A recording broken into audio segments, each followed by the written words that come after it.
long press nyo muna itong icon. Once na long press nyo, lalabas dyan yung I. Okay? So ang gagawin natin, i-click lang natin itong I or information. Click natin. So may mga ka-Mindtech, naiirita ba kayo na may mga lumalabas na ads sa cellphone nyo? Halimbawa nag-Facebook kayo, so papakita ko sa inyo example. So halimbawa nag-open na kayo ng Facebook. So ngayon ang mangyayari, mag-scroll kayo at titingin kayo ng mga nakapost sa mga friends nyo. At minsan may biglang lumalabas sa mga ads na hindi natin inaasahan. So ang gagawin natin guys, aantayin natin na may lumabas na ads at ipapakita ko sa inyo kung paano tanggalin yung ads sa cellphone natin. Okay? So wait lang natin guys, mag-scroll lang tayo dito. So yan guys, kung makita nyo may lumabas na ads. So yan yung sinasabi ko sa inyo na biglang lumalabas. Ngayon paano nga ba mawala yan? So ang gagawin natin, pag ganyan yung nangyari, huwag nyo muna i-X or i-click yung X button dito. Ang gawin nyo, i-swipe nyo pababa, swipe. Then pag may lumabas na mga ads, hayaan nyo lang. So click nyo lang itong button sa may bandang kaliwa or sa ibang device nakalagay dyan, tatlong underline. Kung ano yung makita nyo dyan, basta andyan sa may kaliwa, i-click nyo lang. So automatic magiging ganyan yung itsura. So para matanggal yan, kung makita nyo guys, ito yung nagbibigay ng ads lagi sa cellphone ko. Itong application na to. So ang gagawin mo guys, ilong press mo lang yung icon ng application. Kung ano yung may ads dyan, yan yung ilong press nyo. Okay? Ilong press natin. At kung makita nyo guys, nawala dito yung parang mga settings at napalitan ng letter I or yung tinatawag na information.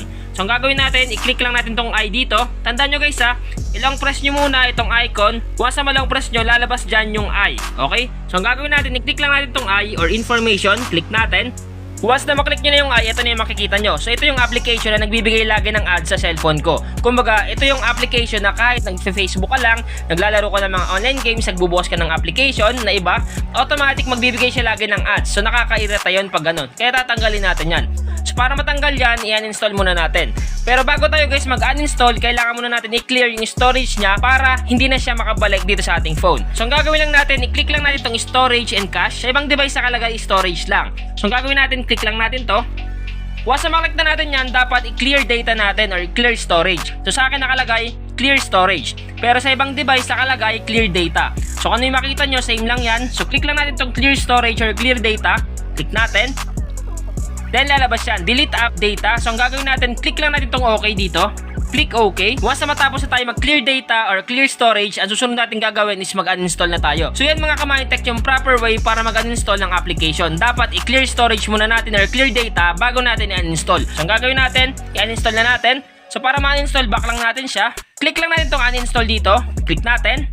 Once na maklik na natin yung uninstall, ito yung lalabas. So click mo lang itong OK. Click OK. So antayin natin. So automatic guys, wala na yung application na nagbibigay lagi ng ads dito sa cellphone. So yan, kahit mag-scroll up ka dyan, scroll up, wala nang lalabas na mga unknown ads or mga pop-up ads kasi nga natanggalan natin gamit yung tricks natin kanina. So hindi na tayo maistorbo once na nag-Facebook tayo or nag-TikTok ka man or kahit anong social media apps man yung gamit mo. Basta gagawin mo lang yung ginawa ko kanina, sundan mo lang yon kung paano mag-remove ng mga pop-up ads or mga unwanted ads na biglang lumalabas sa ating screen ng cellphone. So sana nakatulong itong vlog ko ngayon. Once again, naman, Mindtech PH, thank you and God bless all.